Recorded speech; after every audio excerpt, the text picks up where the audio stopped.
The gardens on El Paseo welcome back shoppers today for the first time in about 2 months because of the stay-at-home orders. I spoke with the general manager, Patrick Klein. Patrick, thanks for joining us. Hey, thank you very much for having me, Peter. This is a really big day for El Paseo Gardens. Yeah, it's a very big day indeed. Reopening day for the gardens on El Paseo.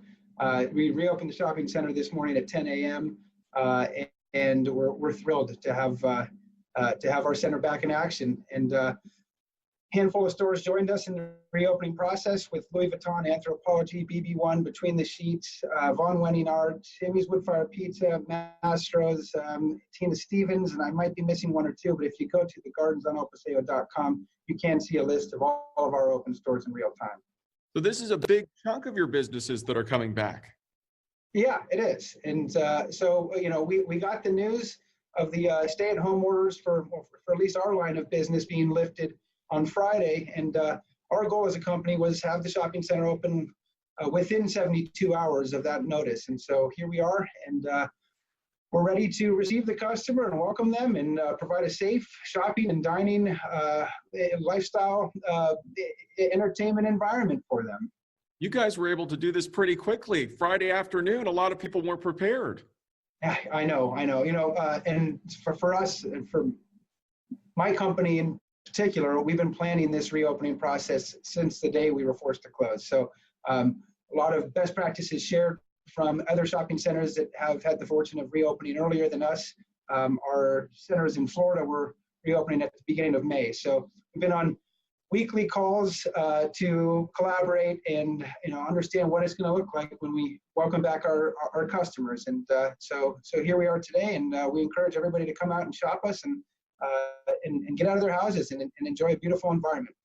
So what are some of the changes shoppers can expect? So there's a lot of changes.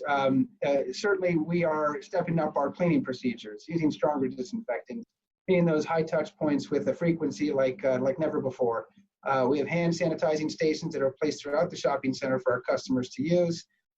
We have a lot of signage that's reminding everybody to social distance and do their part. And that amongst a lot of our stores are going to be going above and beyond the guidelines to make sure that their customers are coming back in their store and they're feeling safe and they're able to shop with confidence. And that's really, safety and good health is paramount for us.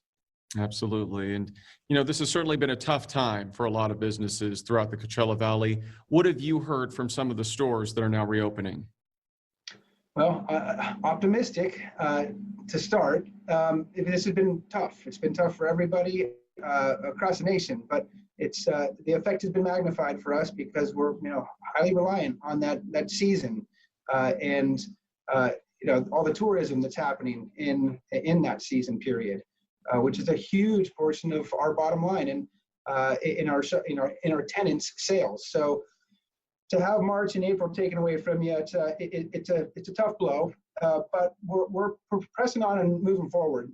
We had a couple of stores that actually got ahead of things, and they were able to reopen earlier than us over the weekend, and some good, really positive stories shared about strong sales over the weekend. So it's going to take some time, and here we are, we're reopening in summer, so it's not ideal. But I guess on the other side of the coin, you could say it's good time because we're going to have a little bit more breathing room and kind of ease back into things, if you will, as opposed to opening the doors and having an insurmountable amount of traffic flow that really causes any concern by the customer. We want our customers to feel safe when they visit us. That's priority number one. Understandable. Long term, Patrick, how long do you think it's going to take before we can get back to where we were before the pandemic hit? I wish I could answer you with certainty on that question, but I really don't know. We're taking it one day at a time, and we're working very closely with all of our business partners in this, and we know we'll get there. We just don't know when. So I'm committed to our community. I'm committed to our tenants. I'm committed to my team, who's been wonderful throughout all of this, and we plan to emerge out of this stronger than we were when we went into it. Let's hope so. Patrick, thank you so much for joining us. Thank you so much for having me. Have a good day.